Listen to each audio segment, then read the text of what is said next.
Private इदारों में जब कोई पर्सन एक जॉब छोड़ता है और किसी और इदारे में जाता है जॉब के लिए, तो वहाँ पर अक्सर जाकर लोग अपने जो गुज़श्ता इंस्टीट्यूट होते हैं, उनके बारे में बुरा-भला कहते हैं कि जी वहाँ पर बॉस ऐसे थे, र्यूडली थे, वहाँ का एनवायरनमेंट ये था, सैलरी नहीं देते, मुख्तलिफ जो है ना वो कंप्लेंट्स करते हैं न्यू इंस्टीट्यूट वालों के पास जाकर। और इसके साथ ही कई दफ़ा ऐसे भी मामलात आए हैं कि ख़ास तौर नौजवानों को लेकर जब उनको रिप्लाई लेट मिले इदारे के ओनर की तरफ से या उनके एचआर टीम की तरफ से, तो वो एकदम से हाइपर हो जाते हैं और बदतमीज़ी करने पे उतर आते हैं। या बाज़ औक़ात उनसे 2-4 सवाल किए जाएँ तो उस पे भी वो हाइपर हो जाते हैं। हमारा आज का जो टॉपिक है ये बड़ा इंटरेस्टिंग है जो कि एक कॉमन प्रॉब्लम बन चुकी है। हर इदारा इस चीज़ को फ़ेस कर रहा है और जो बिज़नेसमैन हैं वो बड़ा बर्दाश्त भी करते हैं और कई दफ़ा उन्हें इस तकलीफ़ से भी गुज़रना पड़ता है। तो आज की हमारी जो वीडियो बनाने का जो मकसद है वो इस टॉपिक को मज़ीद वज़ाहत से आपके सामने पेश करना और इसका हल भी बताना कि ये क्यों होता है और इसको हमने कैसे कंट्रोल करना है और अगर ये कोई पर्सन इसमें मुब्तला है, तो उसके लिए कितना ये नुकसानदेह है। तो ये मुकम्मल वीडियो इंटरेस्टिंग है, आप सुनिएगा।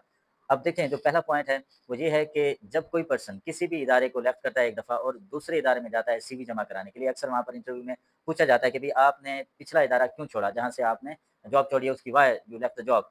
फिर उसमें कहते हैं जी, वहाँ के एनवायरनमेंट खराब था, बॉस बहुत बुरे थे और इसके साथ ये कि वो सैलरी नहीं देते थे, फलाँ-फलाँ। हो सकता है, ये नहीं मैं कह रहा कि नहीं होती कुछ वजूहात, वजूहात होती हैं। बट ये है कि जब आप इंटरव्यू में इस तरह की बातें करते हैं, तो यकीन करें सामने वाले आपको रिजेक्ट कर देते हैं और अक्सर जो जो डीप थिंकर होते हैं, वो ये सोचते हैं कि यार ये जो इधर बैठ के पुराने बॉस की गिबत कर रहा है या उसे बुरा-भला कह रहा है, ये कल को यहाँ से जाने के बाद मुझे भी यही कहेगा। तो ये भी एक वजह बनती है रिजेक्शन की जिसकी वजह से लोग जॉब से रिजेक्ट हो जाते हैं। तो आप जो भी पर्सन इस तरह की बुरी आदत में मुब्तला है, तो वो कोशिश करे अवॉइड करे। हाँ, अगर वो किसी प्रॉब्लम का शिकार है, तो वो क्या करे उस पेन को अपने अंदर रखे और अल्लाह के साथ उसका फैसला रखे या ये है कि अपने साथ जुड़े हुए जो लीगल पर्सन हैं, उन तक ये कंप्लेंट लेकर जाए क्योंकि जब आप डिफरेंट इदारों में जाकर इस तरह की बात करते हैं, तो ये भी एक बैड इमेज क्रिएट करता है।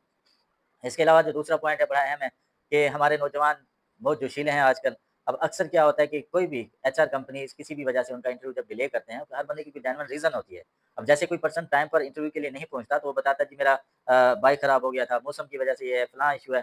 तो इसी तरह से इदारा जब डिले करता है इंटरव्यू तो उसके पीछे भी कोई रीज़न होती है। मैं आपको एक शॉर्ट सा बताता हूँ इंसिडेंट। एक पर्सन एक बॉय को हमने रेफर किया कॉल सेंटर पे, तो उनकी जो एचआर की टीम जो मैम थी, उन्होंने डील किया। उस दिन बारिश जो लास्ट में ये बारिश हुई थी, मौसम खराब था, तो उन्होंने डिले कर दिया। अब 1-2 दिन का गैप आया, अब उसके बाद जब उन्होंने कॉन्टैक्ट किया कि भई ये टाइमिंग है, आप इंटरव्यू के लिए आ जाएँ।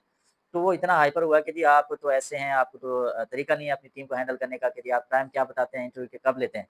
तो मतलब ये है कि उसने अपना ओवर एटीट्यूड दिखाया जिसकी वजह से वो बेचारी तंग आके उसने उसे ब्लॉक कर दिया। उसने तो कुछ नहीं कहा लेकिन हमने काफ़ी कुछ उसे समझाया और अपने अंदाज़ से जो हमारा अलग से अंदाज़ होता है।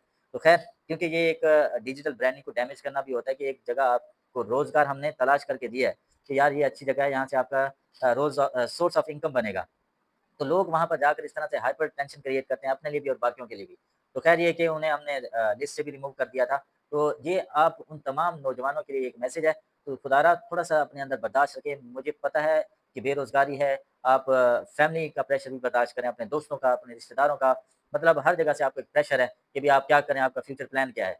तो बट इसका मतलब ये नहीं है कि आपको अगर कोई अपॉर्च्युनिटी मिल रही हो, तो वहाँ पर आप अपना नेगेटिव इमेज क्रिएट करें। इससे आपके जो फ्यूचर के चांसेज़ हैं, वो काफ़ी डैमेज हो सकते हैं। तो देखा करें कहाँ पर एटीट्यूड दिखाना है और कहाँ पर नहीं दिखाना, कहाँ पर हमने प्रोफेशनल रहना है, कहाँ पर हमने नॉर्मल रहना है। तो इसका भी ख़्याल रखा करें। इसी तरह से कई दफ़ा सॉरी कई दफ़ा ऐसा हुआ है कि जब कैंडिडेट से कोई 1-2 सवाल किए जाते हैं कॉल पर ही, वो एक 2 या 3 सवालों के बाद एकदम से वो हाइपर हो जाते हैं कि जैसे उनकी कोई पर्सनल इन्फॉर्मेशन लीक करने की कोशिश कर रहा हो। हालाँकि कोई उनका ऐसा एम नहीं होता, वो हर बंदा अपने इदारे को अपने मेथड से चला रहा होता है। वो अपनी उस मेंटालिटी और अपने उस मेथड के मुताबिक बंदे को फाइंड करता है कि ताकि ये बंदा मेरी रिक्वायरमेंट के मुताबिक फिट आ जाए, तो उसके लिए वो कुछ क्वेश्चन्स करता है। तो लोग इसको बड़ा नेगेटिव लेते हैं, ख़ासतौर नौजवान इस पे हाइपर हो जाते हैं और इस तरह नहीं करना चाहिए, इससे आपका भी एक बैड इमेज मार्केट में जाएगा। जिसकी वजह से आपको कोई भी हायर नहीं करेगा।